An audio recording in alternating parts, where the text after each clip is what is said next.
Munnayuganda munnange, naawe yenna mulwanyizi w'eddembe, na buli muvubuka wenna gy'oli, sooka owulirize obubaka buno. We tukoledde eggulire lino wabadde wayiseewo essaawa nga 5 nga Honorable Lutamaguzi yawandiise ku kibanja kye kya Facebook ebigambo bino. Biwulirize olabe ensi yaffe gye tugenda. Honorable Lutamaguzi yawandiise bw'ati: My life is not yet good and I am looking for better medication after being tortured by policemen on my way to Nakaseke, which I represent in Parliament. Ng'agamba nti obulamu bwange tebunatereera era ndi mu kunoonya obujjanjabi obusingako oluvannyuma olw'okutulugunyizibwa ba policemen nga bamutwala mu kkubo nga bamutwala e Nakaseke, ekitundu kyakikiira mu Paalamenti.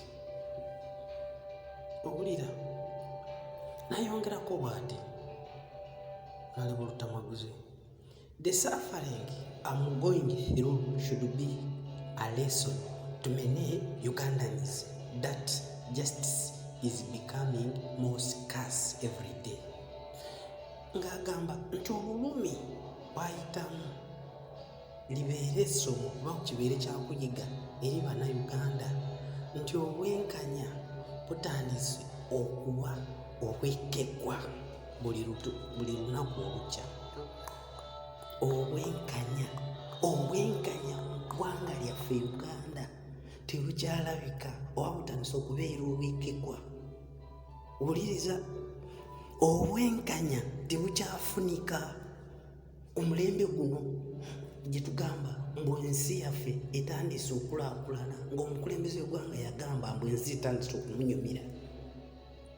Tugende, agamba bw'ati: I have to pay a lot of money for my medication every day, and if the condition doesn't improve, I'll be referred for operation.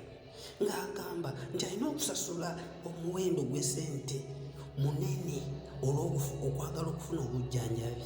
Era nayongerako nti singa embeera eneeba teteredde bayinza okumulefaalinga. Kati gye banamulefaalinga ayinza okulongoosebwa. Naye bannange, nti omuntu agenda kulongoosebwa eyabadde omulamu, yakubiddwa, yatulugunyizibwa.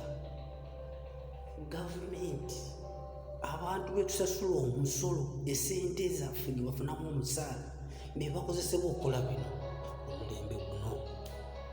Wuliriza, nayongerako bw'ati: With all these tortures by the government security operatives, we are not sure of a better tomorrow.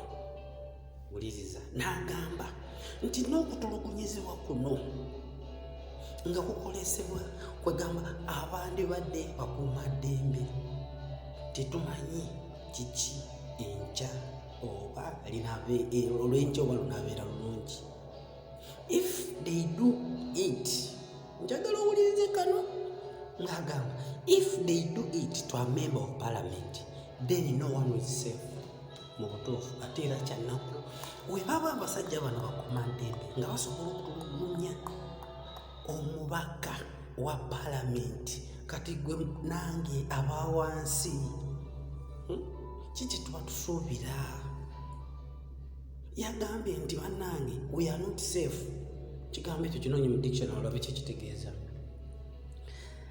Nayongerako bw'ati nti the state is becoming the biggest enemy of its citizens through these tortures which have cost lives of many innocent Ugandans. Ng'agamba nti kati state oba eggwanga, abakulembeze obanga gavumenti kati yafuuse mulabe nambeemu ku batuuze, nga bayita mu kutulugunyizibwa kuno okumala oba okumaliriza nga kututta obulamu bw'abantu bangi. Honorable Lutamaguzi n'amaliza ng'agamba nti thank you for who stood by me in these trying moments. nti oludda continues. N'amaliriza nga yeebaza nti buli gwe wina kino ayimiridde wamu naye mu kaseera kano akazibu. Akwebaza nnyo nti weebalire ddala. Naye yagambye nti aludda continues. Ekigambo ekyo kitegeeza nti olutalo owulira luliko olutandika obutandisi, tukyagenda mu maaso. Naye bannange, obanga kino kisoboka okukolebwa ku mubaka owa paalamenti, naye owa wansi teeberezaako omuntu owansi eyo mu byalo eyo mu masokolo. Si bayibo bannaffe betusanga nga bafiiridde ku makubo. Bannange, Museveni twesabire bannayuganda, tuzuukuke bannayuganda, twebeereremu bannayuganda tuzuukuke. Naye ensi yaffe oba omusajja yagitunda tetumanyi, oba tusasulira ki tetumanyi. Naye byebyo bibadde ku kibanja kya munnaffe Lutamaguzi Ssemakula Honorable Member of Parliament Nakaseke.